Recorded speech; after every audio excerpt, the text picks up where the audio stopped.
हाँ तो नमस्कार दोस्तों।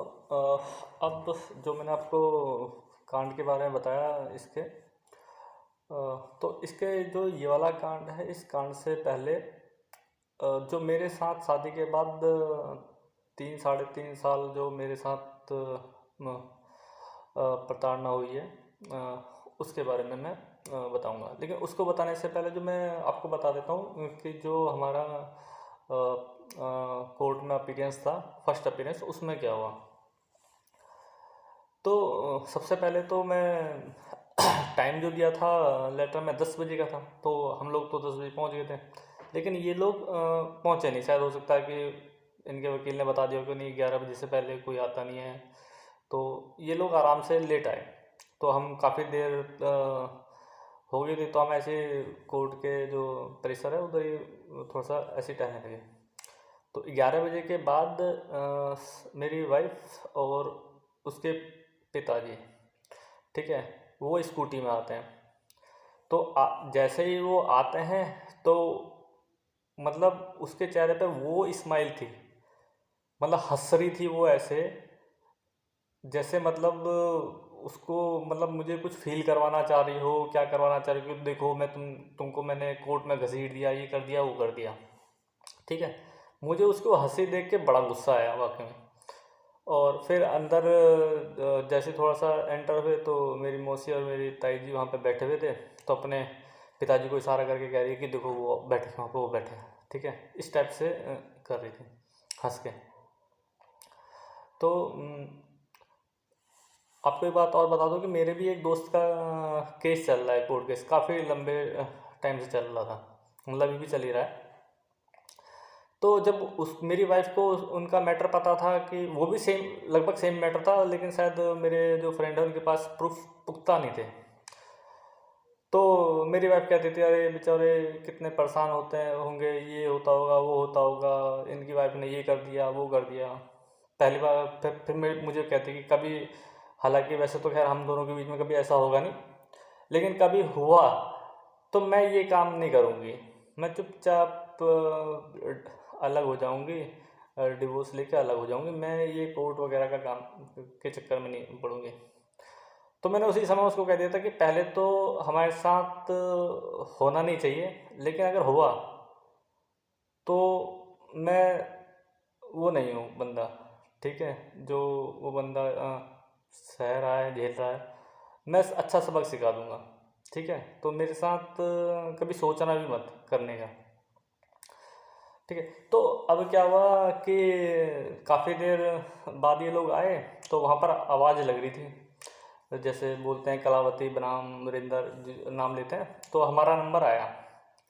तो उस समय अंदर गए, दोनों जने अंदर गए, तो वहाँ जज साहब के सामने मैं ऐसे आराम से खड़े हो गए। उन्होंने बस जनरली पूछा कि आपको लेटर मिल गए थे तुम, मैंने कहा हाँ।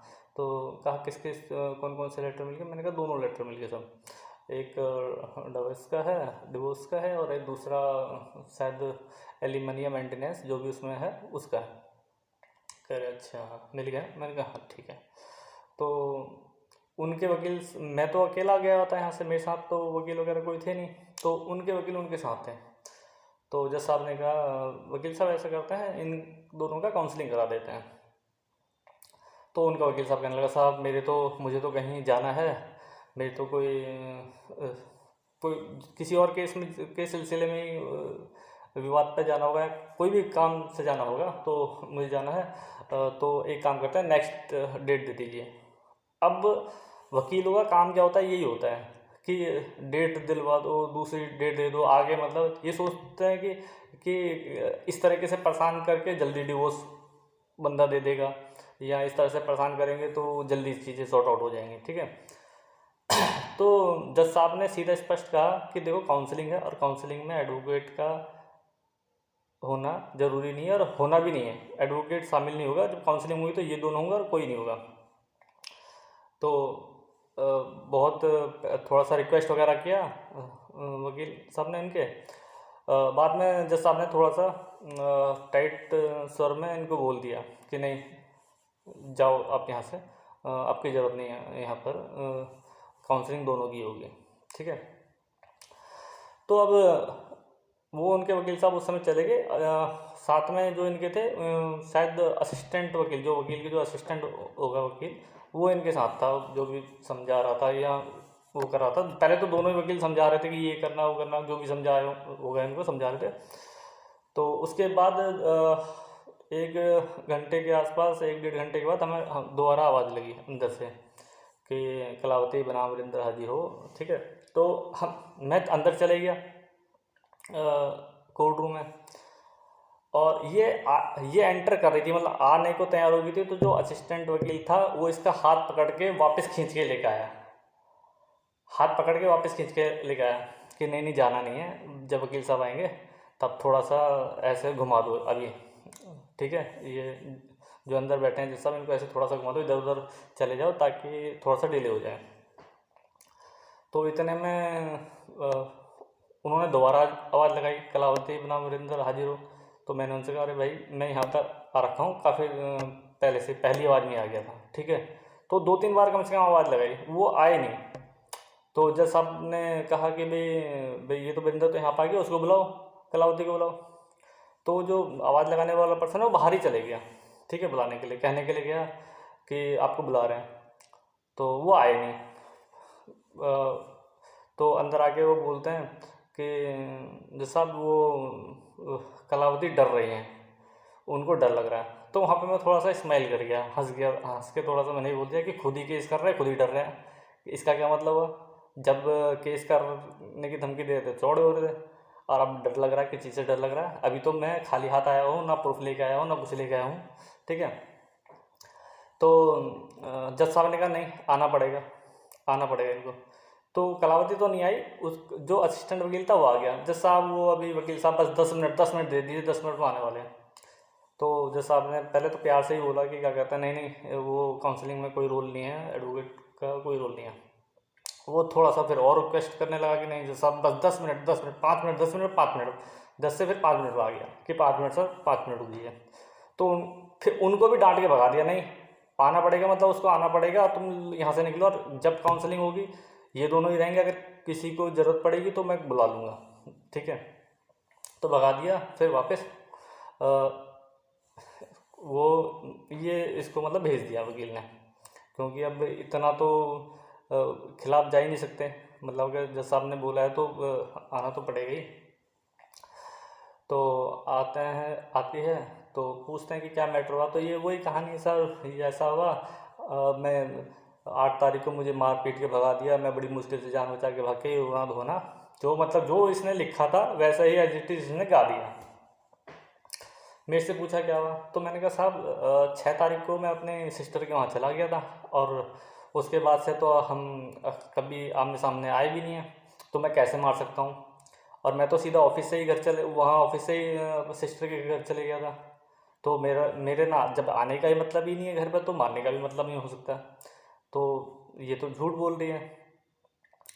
और ठीक है, फिर थोड़ी देर मतलब सुना, और जो चीज़ें लिखी थी कि मारते हो, ये करते हो, मैंने कहा साहब मारता तो नहीं हूँ, ये तो कभी हुआ नहीं है मारने मुड़ने का, और अगर चीज़ें हुई हैं तो आज सामने क्यों आई है कि भाई मारता था, आज ही क्यों आया है, जब तो कुछ क्या रीज़न रहा है?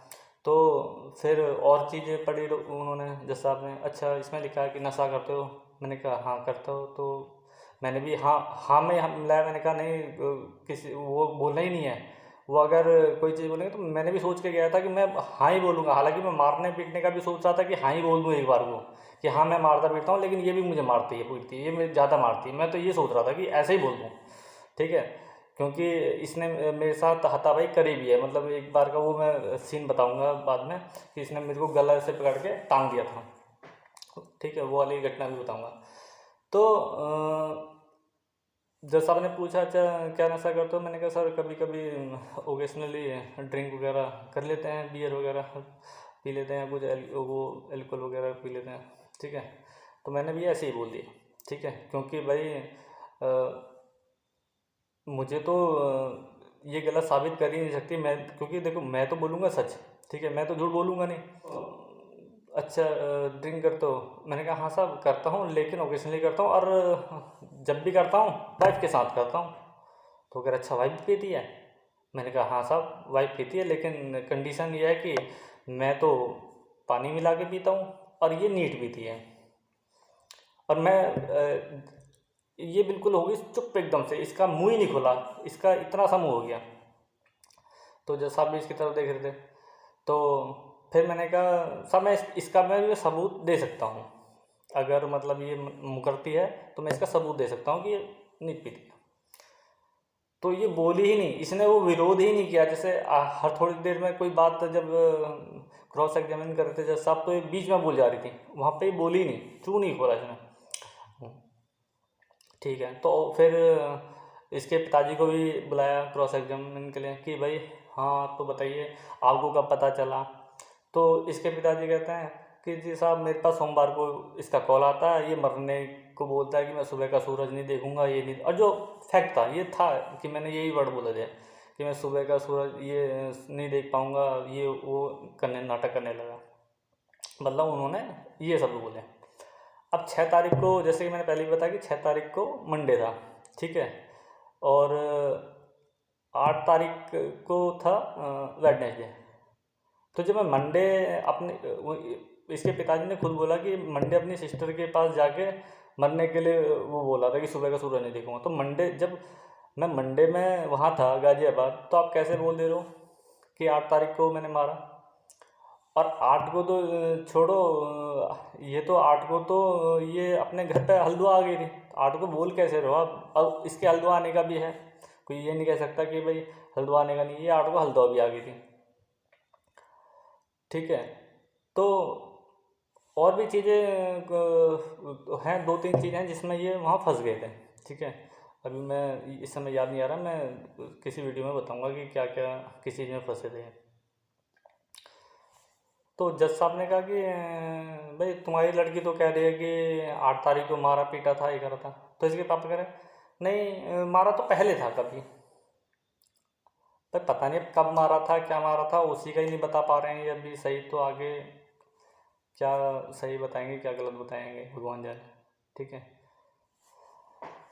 तो जज साहब ने इसके पापा से फिर पूछा कि अच्छा ये बताओ कि कभी इन लोगों के द्वारा मतलब बात करने की पहल की गई, यानी कि जो मैटर का मतलब सुलझाने का पहल किया गया। तो इसके पिताजी कहते नहीं, इनकी तरफ से कभी कोई पहल नहीं हुई। फिर जज साहब ने फिर पूछा अच्छा आपने कभी पहल की। तो इसके पिताजी कहते हैं हाँ मैंने इसको कई बार कॉल किया। मैंने कहा हाँ बैठ के बात करते हैं, बैठ के बात करते हैं, ये मतलब ये बोलने लगे। तो जज साहब ने मुझसे पूछा हाँ भाई क्या आपकी तरफ से हुई पहल। मैंने कहा सर सबसे पहले तो ये झूठ बोल रहे हैं कि इनकी तरफ से पहल की गई है। जब फर्स्ट डे मैंने कॉल किया बात करने का, तो इन्होंने पहले क्रॉस किया अपने लड़की को कि भाई ये वरिंदर जो बोल रहा है ठीक है नहीं है। तो इनके लड़की ने मना कर दिया, क्योंकि तब तक पता था कि चैट लॉक खुल नहीं सकती है, तो पॉसिबल नहीं है। तो ये बस सिर्फ एक मैसेज की वजह से नाटक कर रहे हैं। तो इसके पिताजी को फिर मैंने दोबारा दूसरी कॉल की। तो इसके पिताजी ये नहीं कि क्या कहते हैं लड़की से इन्होंने क्रॉस कर लिया तो वापस मुझे कॉल करें ना, कॉल नहीं किया, मैंने कॉल किया। तो मेरे कॉल करने के बाद ये कहते हैं साले तू मेरी लड़की को बदनाम करना चाह रहा है और मैं तेरे को महिला आयोग में खींचूंगा, ये वो मतलब धमकी सी देने लग गए, गाली गलौज करके धमकी दे रहे हैं।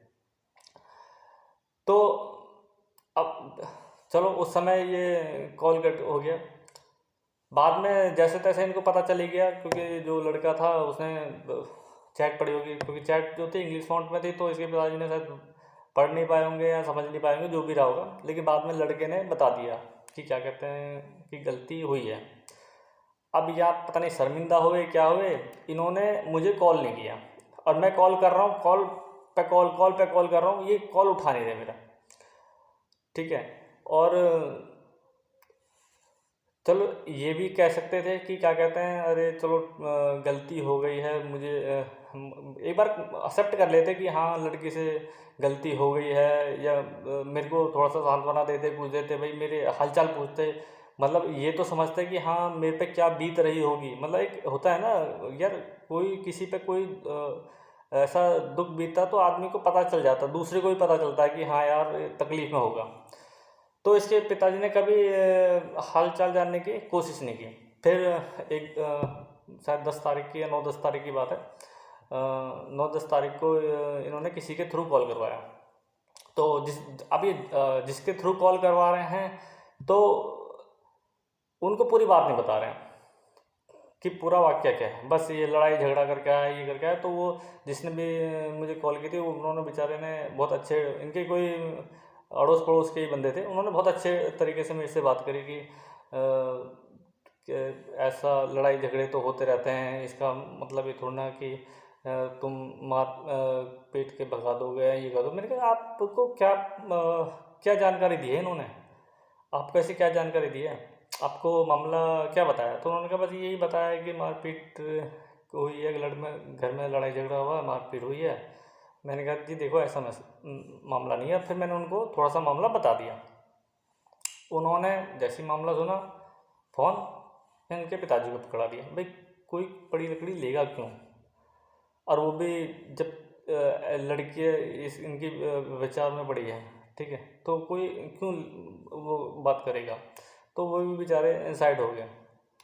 फिर बाद में इन्होंने अपने जो भी रिश्तेदारों को ये बस एक ही कहानी, क्योंकि पता तो चल गया सबको कि हाँ भाई देखो जो था वो साफ दिख रहा है सबको, लेकिन फिर भी बस कहानी से नहीं, वो दहेज मांग रहा था, मार पिटाई कर रहा था, ये कर रहा। अरे क्या तुम बोल रहे हो, और क्या, और जो विश्वास कर रहे हैं वो क्या विश्वास, कैसे विश्वास कर रहे हैं वो समझ नहीं आया मुझे, ठीक है। और जो इन्होंने ये बात बोली कि क्या कहते हैं भाई मैंने कोशिश करी है कई बार, तो इनकी तरफ से कोई कोशिश नहीं हुई है, और ये उसका प्रमाण भी नहीं दे सकते। और मैंने जो कोशिश करी है, मैंने बहुत कोशिश करी, इसका मम्मी का नंबर इसके पास था, तो मैंने बहुत कॉल वगैरह बात करी है इससे, क्योंकि मेरा जो एक इमोशनल अटैचमेंट है इसके साथ बहुत ज़्यादा था। तो मतलब मैं इसकी गलती भी माफ़ करने के लिए तैयार हो गया था। तो बात करी बहुत, ठीक है, और बात भी सही डायरेक्शन में जा रही थी, तो कि हो जाएगा। लेकिन इसका जो सोच थी वो नहीं थी मेरी तरफ से, था कि भाई मुझे साथ रहना, लेकिन इसकी तरफ से कभी नहीं था। क्योंकि मैं जितनी बार भी कॉल करता हूँ ये अपनी तरफ से कॉल कर भी नहीं थी, मैं जितनी बार कॉल कर रहा हूँ तो 2-3 चीज़ें आ रही थी। एक तो बस मेरे डॉक्यूमेंट दे दो लाके मुझे, जो कि ये पहले से ही ले गई थी, मेरी भी और अपने भी। दूसरा पैसे से रिलेटेड बात कर रही थी। तीसरा कि मैं जॉब करूँगी, जो वही डॉक्यूमेंट इसीलिए मांग रही थी मैं जॉब करूँगी। और चौथा डाइवोर्स। बस इसके 4 पॉइंट ही हमेशा आते थे, ठीक है। और कभी कभार आगे नाटक भी कर देते थे, नहीं मैं तुम्हारे बिना नहीं रह सकती हूँ, ये वो करके नाटक भी कर रही थी। क्योंकि इसको मेन जो था इसका, वो था इसको मोबाइल चाहिए था, क्योंकि मोबाइल में काफ़ी सारी चीज़ें थी, तो इसको बस मोबाइल। और तब तक क्या था ना, स्टार्टिंग में ये चीज़ था, तो मैंने कभी वो कि प्रूफ हुई वगैरह इस चीज़ में दिमाग लगाया नहीं। क्योंकि जब मैं ऑफिस से निकला तो सिर्फ दिमाग में सुसाइड का ही ख्याल था, सिर्फ सुसाइड का। तो मैंने कभी कि इनकी बात को रिकॉर्ड करूं या वो करूं, ये दिमाग में था नहीं। लेकिन फिर भी काफ़ी सारे प्रूफ हैं मेरे पास उस चीज़ के भी। और ना सिर्फ मैंने प्रयास किया, मेरे मौसा जी ने भी बहुत प्रयास किया। कम से कम 4 कॉल रिकॉर्डिंग तो मेरे पास भी है उनकी, जो उन्होंने कॉल की हैं। और वो भी, बल्कि मेरे मौसा जी को मैंने बहुत मना किया कि मौसा जी तुम मत कॉल करना, ये कल को कुछ फंसा सकते हैं, किसी बात पर फंसा सकते हैं कि धमकी दी, ये करा वो करा, तो कॉल मत करो। और दूसरा है कि पैचअप तो हो ही नहीं सकता है, क्योंकि हो ही नहीं पाएगा। क्योंकि जब मैं कोशिश कर रहा हूँ, जब मैं खुद कोशिश कर रहा हूँ और वो सामने से नहीं कर रहे हैं कोशिश, और तो मत करो। ब्लॉक वगैरह उन्होंने मुझे कर रखा है, जून मंथ से ही उन्होंने मुझे ब्लॉक कर रखा है सभी अपने नंबर से, ठीक है। तो यार जब उनको पैचअप ही नहीं करना है तो इसलिए तो ब्लॉक कर रखा है। नहीं तो कॉल करते कि हाँ चलो, मेरा गुस्सा देखो, गुस्सा तो मेरा जायज़ है, गुस्सा तो मुझे आएगा जो काम किया है। तो ये भी तो था कि कभी ना कभी तो शांत होता, तो शांत होने का वेट भी नहीं किया, नहीं जी। और जब वैसे भी मैं कॉल करके बात कर रहा हूँ, पैचअप की बात कर रहा हूँ, तो उसमें दिक्कत ही क्या है। तो या वहाँ पैचअप की बात कर रहा हूँ, वहाँ यहाँ इसके पिताजी ने एक दिन मुझे गाली गलौज कर दी, बहुत बुरी तरह, माँ बहन की। और तो मेरे पे भी सहन नहीं, तो वापस मैंने भी पहले बहुत जब तक मेरे से सहन होती गई मैंने सुनता गया, और लेकिन टोकता गया कि क्या बात कर रहे हो, थोड़ा लैंग्वेज सुधारो, इस तरीके से बात मत करो। लेकिन जब हद हो गई तो बस एक पेशेंस लेवल है मेरे अंदर, लेकिन इतना नहीं है कि माँ की गाली सुन सकूँ। ठीक है, माँ की गाली नहीं सुन सकता हूँ। तो मैंने भी इनको अच्छे से धो डाला। ठीक है, तब भी अच्छे से धो डाला। भाई बड़ा अगर थप्पड़ मारेगा ना तो इतना फर्क नहीं पड़ेगा, लेकिन अगर छोटे ने थप्पड़ मारा ना तो बहुत फर्क पड़ता है। तो इसके बाप को सिर्फ मैं यही चीज़ समझाना चाह रहा था। तो इन्हीं की भाषा में जवाब देने लगा। तो इन्होंने कॉल काट दी, मैंने तुरंत कॉल की, गुस्से में तो था ही। तो ये मुझे आप करके बात करने लगे। मैं तो ये चीज़ समझ गया कि ये अब रिकॉर्डिंग कर रहे हैं। तो मैंने कहा इसी रिकॉर्डिंग में इनको ऐसी भर भर के गाली देनी है ताकि किसी को सुनाए तो अच्छा सा समझ आए कि सही करा। अगर किसी को ये कभी लगेगा ना, जब असलियत पता चलेगा कि हाँ भाई लड़की गलत है और दामाद अच्छा है, तो अगर किसी को सुनाएंगे ना तो वो भी कम से कम कहेंगे सही किया। तो मैंने वो 1.5 घंटे में इनको बहुत अच्छे से धोया, और बाद में ये भी बोला कि ये रिकॉर्डिंग संभाल के रख लेना अपने पास। इसको कैसे पता चल गया रिकॉर्डिंग कर रहे हैं? अरे भाई तुम्हारा लहजा बता दे रहा है कि क्या कहता है तुम रिकॉर्डिंग कर रहे हो। भाई मेरा लहजा जब बात कर रहा था तब भी वैसे ही था, रिकॉर्डिंग मेरा लहजा कभी ये नहीं रहा, जो बात कर रहा हूँ उसी वे में बात कर रहा हूँ। तुम रिकॉर्डिंग कर रहे थे तो मैं पोलाइट होने की जगह एग्रेसिव हुआ जानबूझ के। ठीक है, जानबूझ के अग्रेसिव हुआ कि करो रिकॉर्डिंग। तो मेरे मौसा जी ने भी काफ़ी प्रयास किया कि पैचअप हो जाए। हालांकि मैंने अपने मौसा जी को कई बार मना किया कि नहीं मौसा जी रहने दो, वो नहीं, उनका दिमाग में नहीं है पैचअप करना, वो नहीं चाहते हैं, तो आप ज़बरदस्ती क्यों किसी को फोर्स कर रहे हो। ठीक है भाई, जब मैं बात कर रहा हूँ अपनी वाइफ से, और भाई वो तैयार कभी हो जा रही है कभी नहीं हो रही है, उसके पिताजी नहीं चाहते हैं, गाली गलौज कर रहे हैं मेरे से, तो भाई पैचअप करने का क्या फ़ायदा है, कोई मतलब नहीं बनता है। तो फिर भी भाई वो अपनी तरफ से मुझसे छुप कर कोशिश कर रहे हैं। देखो मुझसे छुप कर कोशिश कर रहे हैं, कॉल कर रहे हैं, लेकिन एक दिन जब मुझे पता चला तो भाई वो मैंने देखा उनके को छुप के बात करते हो, तो मैंने अपने मौसा जी को भी थोड़ा सा सुना दिया कि मौसा जी खाली कल को आपको फंसाएंगे, कुछ चीज़ें या तो रिकॉर्ड वगैरह करेंगे या फंसा सकते हैं, कि धमकी दे रहा था, ये कर रहा था, वो कर रहा था, तो मत पड़ो इस चक्कर में। ठीक है, मैं अपने आप हैंडल कर लूँगा। तो जो मेरे मौसा जी से 4 कॉल हुई हैं, 4 बार मेरे मौसा जी ने बात की, तो मैं आपको बता भी देता हूँ कि उस दौरान क्या क्या बात हुई, मैंने वो नोट किया। तो एक तो ये बार बार हमेशा यही रिपीट कर रहे थे ताकि कॉल रिकॉर्डिंग में ला सकें कि धमकी दे रहा था मारने की। तो हर कॉल में इनका एक जो था वो कॉमन था कि मैसेज मारने कि मुझे हमें मारने की धमकी दे रहा है जान से। ठीक है, और इनका ये कहना ये था कि भाई मेरी लड़की से परेशानी थी तो मेरे पास लेकर आता। भाई पहले तो तुमने जो जिन शब्दों का प्रयोग किया उससे तुम्हें लगता है कि तुम्हारे पास आना चाहिए था, हैं, जिस तरीके से तुमने बात करी है। और दूसरा भाई तुम ज्ञान पेल रहे हो यहाँ पर। ठीक है, कि इसको मेरी लड़की से दिक्कत थी लेके आता। भाई मेरे को कोई दिक्कत नहीं थी पहली बात तो। ठीक है, मेरे से तो अच्छे से बिहेव कर रही थी वो उस समय, तो मुझे तो कोई दिक्कत नहीं थी भाई। अब वो व्यभिचार में पड़ी है तो भाई ये थोड़ी ना चीज़ें बर्दाश्त होंगी। और मैं लेके आता भाई, तुम लेके क्यों नहीं गए? सेम डेट में तुम्हारे वाइफ और तुम्हारा लड़का दिन में निकले हैं कुंडली से रामनगर के लिए, और रात को तुम्हारी लड़की निकली है उसी दिन, तुम क्यों नहीं लेके गए भाई? तुमको भी तो लेके जाना चाहिए था। और दूसरी बात, तुम जो ज्ञान पेल रहे हो, तुमने अपनी लड़की को क्यों नहीं ये ज्ञान पेला? एक बार भी उससे कहा कि भाई तेरे को दिक्कत थी अगर अपने पति से तो तुझे हमें बताना चाहिए था, अलग होना चाहिए था, ये फालतू के काम क्यों किए? ये कभी कहा? मतलब एक तो तुम चोरी ऊपर से सीना चोरी कर रहे हो।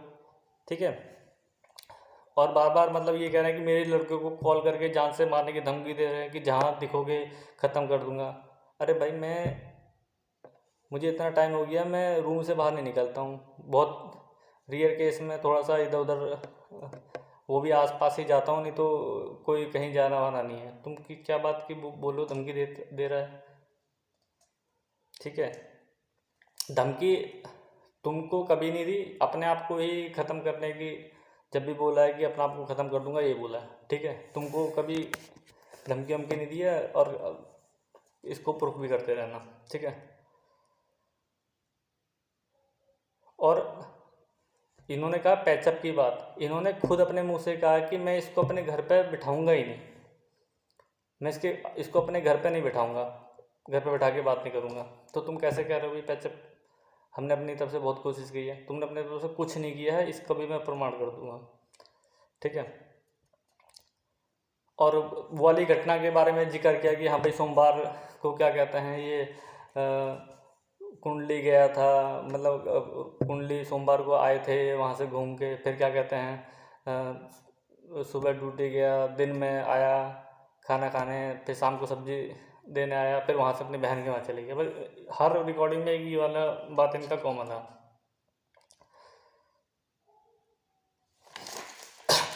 और इनका कभी कभी ना मुझे समझ में नहीं आता कि ना तो इनको ना इनकी वाइफ को, पता नहीं समझ में क्या परेशानी है, क्या है, कोई चीज़ें समझ में नहीं आती। भाई लड़की तुमसे पहले से ही झूठ बोल रही है, और फिर अब तुम उसका साथ दे रहे हो, और फिर वो झूठ बोल रही है कि मारते थे पीटते, तो तुम यकीन कर कैसे ले रहे हो जब वो इतना झूठ बोल रही है?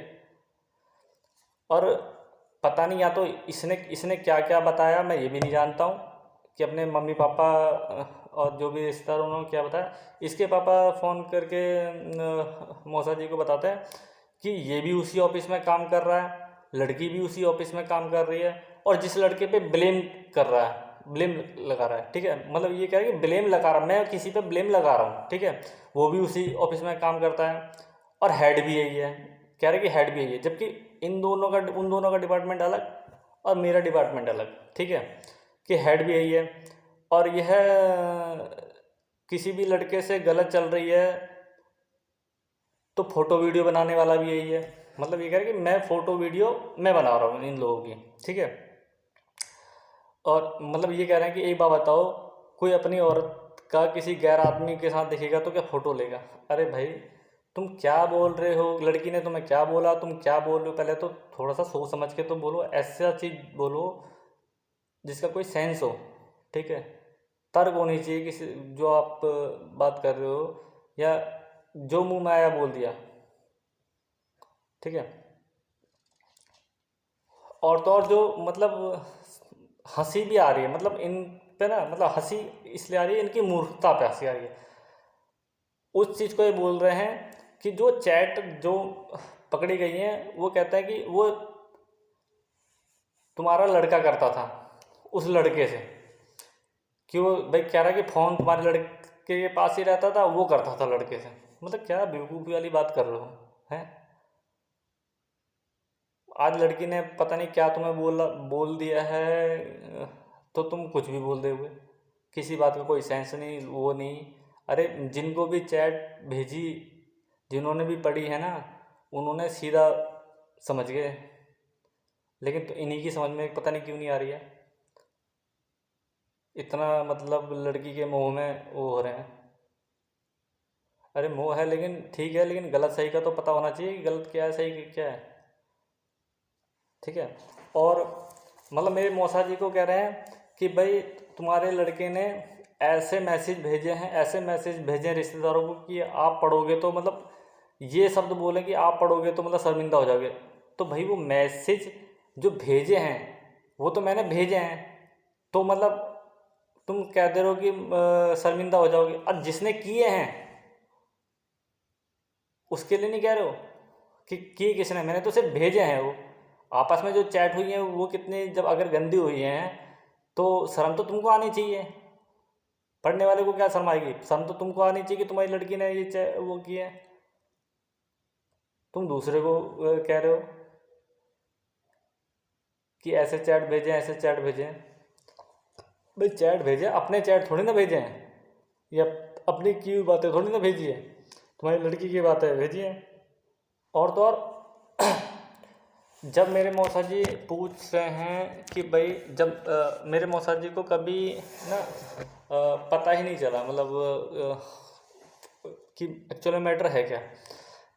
क्योंकि उनको ये लगा, क्योंकि मैंने कभी अपने किसी रिलेटिव को बताया नहीं मैटर। मैटर जो चैट पड़ी है वो तो या तो मेरी जो बड़ी सिस्टर है उसने और जीजा जी ने, बाकी हम तीन के अलावा कोई मतलब फोर्थ पर्सन नहीं है जिसने वो चैट पढ़ी हो।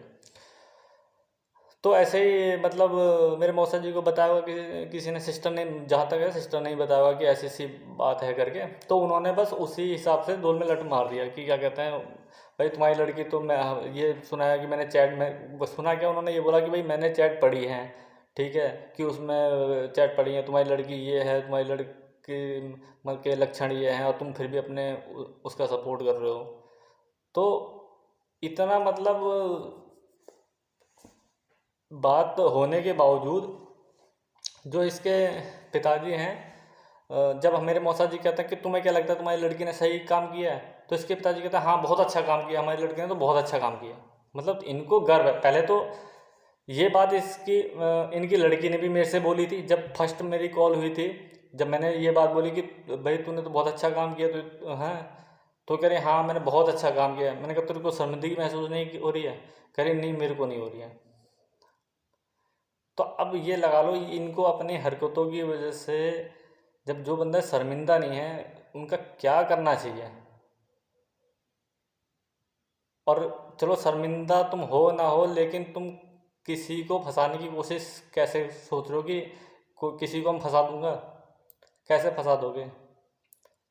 तुमने सोचा नहीं बस भाई मैं शांत, क्योंकि देखो ऐसा है ना, मैं तो शांत हो गया था। मैंने कहा देखो मैं न्यूट्रल हो जाता हूँ, कई बार क्या है ना, जो चुप्पी होती है ना वही बहुत बड़ा हथियार होता है। मैंने कहा शांत हो जाता हूँ, अपना आप तिल मिलाएंगे। तो मैं चुप हो गया।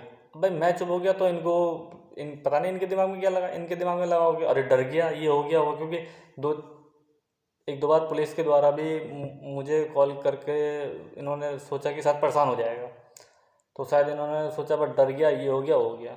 इनके दिमाग में यही ख्याल है कि हमने तो डरा दिया। तो भाई तुमको डरने वाला अगर लग रहा हो ना, तो इस गलतफहमी में मत रहना कि डरने वाला हूँ। शांत बैठ गया था तो तब तक ठीक था, शांति रहने देते हैं, ठीक है। पहले भी कहा था कि जितना उकसाओगे उतना पछताओगे, पहले दिन ही बोल दिया था लड़की को भी और लड़की के बाप को भी, कि जितना उकसाओगे उतना पछताओगे, ठीक है। तो और बात भी रही इसकी, माँ का भी स्टेटमेंट बता देता हूँ कि माँ का स्टेटमेंट क्या था इसकी। माँ कहती है, जब मेरे मौसा जी से पहले तो क्या हुआ कि जब मौसा जी ने वैसे धूल में लट मारा, तो क्या कहते हैं, समझ गए इसके पापा कि हाँ शायद इनको मामले का पता चल गया है करके, क्योंकि तब तक तो मैंने किसी को बताया नहीं था। और उन मौसा जी को तो फिर भी नहीं बताया था हमने, क्योंकि शायद सिस्टर ने बताया होगा। तो जब पहले तो क्योंकि मौसा जी मुझे ही ब्लेम कर रहे थे, उन्होंने लगा कि लड़ाई झगड़ा हुआ क्या, कि खाली गुस्से में ये आ गया। तो जब मौसा जी को थोड़ा सा कहीं से पता चला होगा, तो उन्होंने डायरेक्ट बोलना शुरू कर दिया कि भाई तुम अपनी लड़की की वजह से ये कर रहे हो। तो फिर मौसा जी सुनाते गए इसके पिताजी को, तो इन्होंने क्या काम किया, अपनी वाइफ को आगे कर दिया। भाई अब नहीं है तुम्हारे अंदर बात करने की गट्स, तब तो तुम बहुत चौड़े हो रहे थे जब तक मेरे मौसा जी मेरे को बेवकूफ़ बता रहे थे कि अरे हमारा लड़का बेवकूफ़ है, ऐसे है वैसे है, गुस्सा आ गया होगा, बचकाना हरकत कर दी है। तब तक तो ये इनको लगा कि हाँ नहीं भाई इसको सपोर्ट नहीं मिल रहा है, यानी कि इसकी गलती बता रहे हैं। अरे जब मैटर उनको पता ही नहीं है तो उनके जज करने से थोड़ी ना चीज़ें हो जाएंगी। तो जैसे मौसा जी को भी पता लगा, तो मौसा जी ने जब बात बात करी, तो इसके पिताजी ने अपनी वाइफ को आगे करके फ़ोन पकड़ा, लो लो लो बात करो, मेरी वाइफ से बात करो। तो इनकी वाइफ का भी स्टेटमेंट मैं बता देता हूँ। इनकी वाइफ का स्टेटमेंट क्या है कि मैंने अपनी लड़की अपने हाथ से बदनाम कर दी। उसका रीज़न ये था कि भाई जब जो मैंने बोला कि भाई मैं सुसाइड कर लूँगा, सुबह का सूरज नहीं देखूँगा, तो इसकी माँ का कहना है कि भाई मैंने अपनी लड़की को फोर्स किया कि क्या कहते हैं, तू जो भी ये कह रहा है वो, मतलब जो भी ब्लेम लगा रहा है, ये इल्ज़ाम लगा रहा है तेरे ऊपर, ये सब तो अपने ऊपर ले ले, ठीक है, उसकी ज़िंदगी बच जाएगी बेचारे की। मतलब ये नाटक कर रहे हैं मेरे साथ कि भाई मैंने अपनी लड़की को बोला कि इल्ज़ाम ले ले, तब उसने लिया। तो शायद यही रीज़न रहा होगा कि पहले तो जो मेरी वाइफ है उसने मतलब ये बोला कि हाँ मुझसे गलती हुई है, गलती हुई है, और अब उसको ये लग रहा है कि भाई मेरी फैमिली मुझे सपोर्ट कर रही है तो मुझसे सबूत मांग रही है कोर्ट में। कोर्ट पहले एक दो बार बोल दिया, एक्सेप्ट कर लिया कि हाँ गलती हुई। अरे एक्सेप्ट क्या कर लिया, हम मुझ पे प्रूफ है, भाई लड़के ने एक्सेप्ट कर लिया है सब चीज़ें, और है मतलब ये तो मना ही नहीं कर सकती कि क्या कहते हैं नहीं हुई चीज़ें। तो अब ये मेरे से कोर्ट में सबूत मांग रही है कि भाई तुम सबूत दो, मैं गलत हूँ तो तुम सबूत दो। तो सबूत कम से कम 500-600 पेज का प्रिंट निकाल के लेके आया हूँ, 500-600 पेज का। वो भी थोड़ा सा इसलिए कम है वो, क्योंकि मैं थोड़ा सा वो पर्यावरणवाद वाला बंदा हूँ कि पेड़ बचाओ वाला, ठीक है, तो इसलिए कम है। सिर्फ लिमिटेड ही लेके आया हूँ, यानी कि जितने की ज़रूरत थी उसमें से भी छांट छूट के लेके आया हूँ, नहीं तो कम से कम 1,500 से 2,000 पेज प्रिंट आउट निकलते, 1,500 से 2,000 सबूत के। अभी वो लिमिटेड ही हो गए हैं, शायद 250, 300 के आसपास हैं। तो इतने प्रूफ हैं। तो भाई मैं इस वीडियो के माध्यम से, देखो मैं, मेरी वाइफ को ना बहुत शौक है चैलेंज देने का, अगर तुमसे जो होता हो कर लो, ये वो कह रही थी ना जिस समय स्टार्टिंग में बात का होता। तो अब मैं चैलेंज कर रहा हूँ कि भाई जो भी वो तैयारी अच्छे से करके आना, अगली बार जब कोर्ट में आओगे ना अच्छे से तैयारी करके आना। ये नहीं कि मुंह से बोल दोगे तो यकीन कोई कर लेगा, ठीक है, अच्छे से तैयारी करके आना, बहुत ढंग से। और मेरे द्वारा जो क्रॉस एग्जामिन किया जाएगा ना, वो जो तुम्हारा वकील आके तुम्हें समझाएगा कि ये बोलना वो बोलना वाले क्वेश्चन नहीं होंगे। मेरे जितने भी क्वेश्चन होंगे आउट ऑफ सिलेबस होंगे, ठीक है, आउट ऑफ सिलेबस। ये नहीं कि ये वाले क्वेश्चन तो मुझे करने ही नहीं है, तो ये वाले क्वेश्चन जो होगा वो जज साहब खुद करते हैं, खुद कर लेंगे। मुझे तो आउट ऑफ सिलेबस क्वेश्चन करूँगा। तो तैयारी अपनी अच्छे से करके आना, और इतना ओपन चैलेंज कोई नहीं कर सकता, ठीक है। आराम से अपनी तैयारी बढ़िया ढंग से करके आना।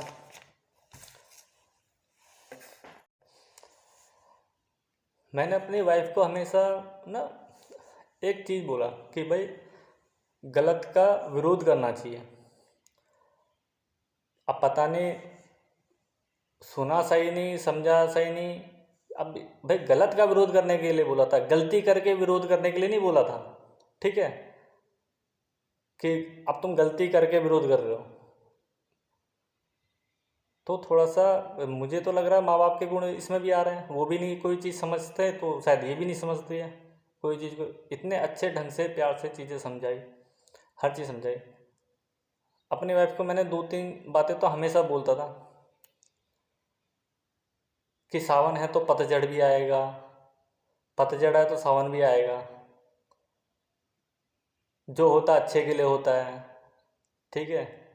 ये मतलब कुछ 2-3 बातें मैं हमेशा, जब भी कोई हम कुछ बुरा घटित हो रहा है तो हमेशा बोलता था, ठीक है। मुझे क्या पता था ये इसी के लिए एप्लीकेबल हो जाएगा।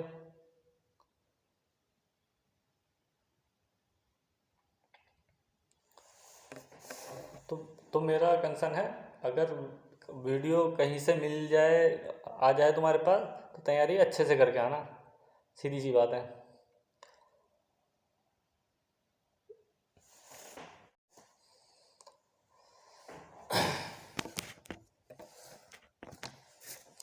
तुम जो बोलती थी ना कभी कभी कि मुझे तुम्हारे शांत स्वभाव से कभी कभार बहुत डर लगता है। अरे अभी तो शांत स्वभाव देखा था तब डर लगता था, अग्रेशन देखोगी मेरा तो देखना। तब पता चलेगा तुम्हें अच्छे से। भाई अभी तो लाइट साइड ही देखी है, डार्क साइड तो देखी नहीं मेरी। धो दूंगा बहुत अच्छे से, बहुत बुरी तरह है। पहले ही वहाँ पे भी बोल दिया था कि छिलूंगा बहुत अच्छे से, ठीक है भाई। एक जब तक लाज शर्म सब चीज़ थी, मन में प्यार था, अ, इज्जत थी, तब तक तो मैं चुप रहा, शांत रहा। मैंने कहा क्या ठीक है देखता हूँ, बोलता था ना मैं एक चीज़ कि मैं सामने वाले की हद देखता हूँ कि वो कितना गिरेगा, उसके गिरने का लास्ट लेवल देखता हूँ कि कितने तक गिरेगा, बोलता था ना।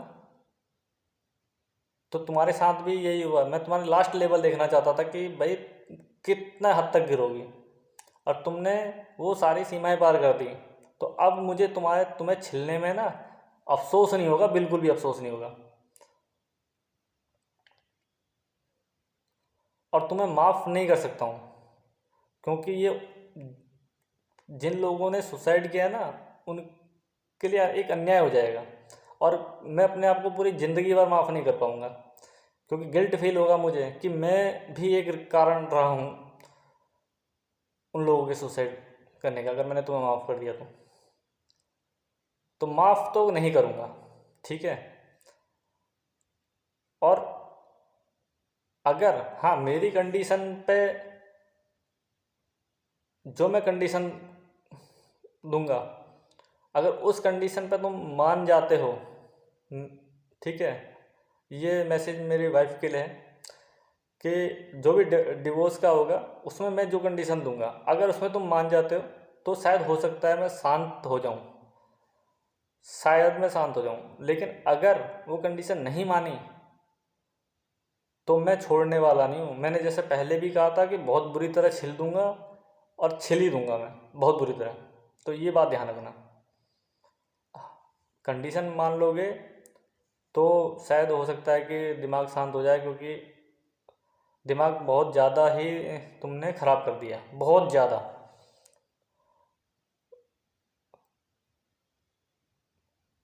तो ये दिमाग शांत तभी होगा जब या तो मैं तुम्हें बहुत बुरी तरह छिलूँगा अच्छे से, या फिर अगर तुम जो भी मैं कंडीशन दूंगा वो मानोगे।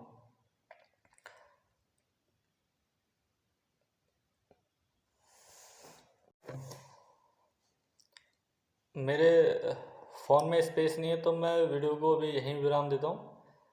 लेकिन मैं अपनी जो मेरी आप बीती है ना 3.5 साल की, वो ज़रूर शेयर करूँगा। वो किसी सस्पेंस मूवी से कम नहीं है। मतलब 3.5 साल जो मैंने वो झेला है ना, वो मुझे ही पता है। जो 3 साढ़े 3 साल मैंने झेला वो मुझे ही पता है। तो और सस्पेंस भी बहुत रहा मेरी लाइफ में, तो वो किसी सस्पेंस से भी कम नहीं है। तो वो भी मैं शेयर करूँगा ज़रूर।